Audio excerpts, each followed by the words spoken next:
Hey, Dr. Ferguson coming to you from the Passion Cam. I hope everyone is doing well this morning. You know, as we approach the new year, we're in the Christmas holiday season right now, and New Year's is not far away. A lot of times people will make New Year's resolutions as they move into the new year, but many times they don't keep them. So why? Why is that? We need to step back for a moment and think about why do we not succeed with our New Year's resolutions. And one of the reasons is our why is not big enough. Why are we doing whatever it is that we're doing? When your why is not big enough, then you don't do that particular thing. Why do you go to your children's sports games? Why do you do everything you can to make it?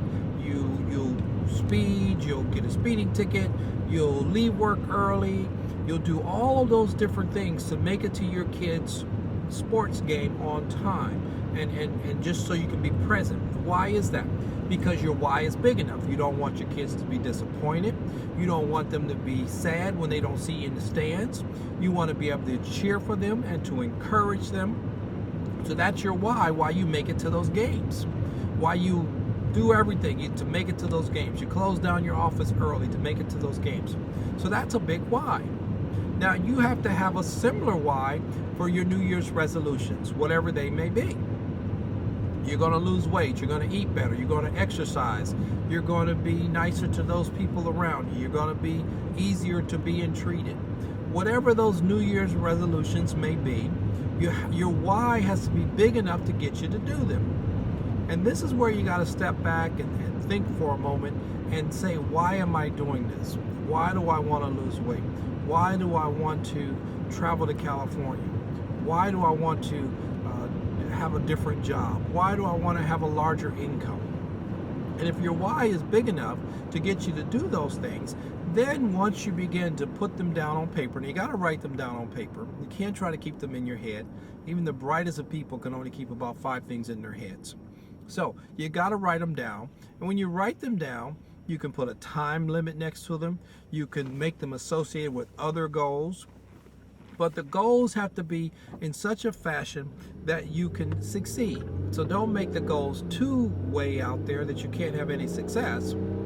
But don't make them too simple that it doesn't take anything to achieve them. So as you move into this new year and you sit down and you write down your goals and your resolutions of what you'd like to do different coming this 2014, remember that your why has to be big enough to get you to do what you said you're going to do long after the good feeling you had when you said it is gone. Now, if you've never had an exercise regimen before and you're going to start to exercise, well, there's some things that have to go into that. Because sometimes exercise brings pain, and most people aren't really to bring pain into themselves. So your why has to be big enough. Why do you want to exercise? You want to get your blood pressure under control. You want to get the diabetes under control. You want to decrease your chance of getting Alzheimer's disease. You want to be healthier. You want to be able to only have to take one plane seat when you go on an airplane as opposed to buy 2. Whatever the reasons are, you have to have a why that's big enough that's going to push you to do what you said you're going to do long after the good feeling you had when you said it is gone. So to all of you out there, this is Dr. Ferguson coming to you from the Passion Cam. Be blessed, to have a wonderful holiday season, a Merry Christmas. Remember, Jesus is the reason for the season.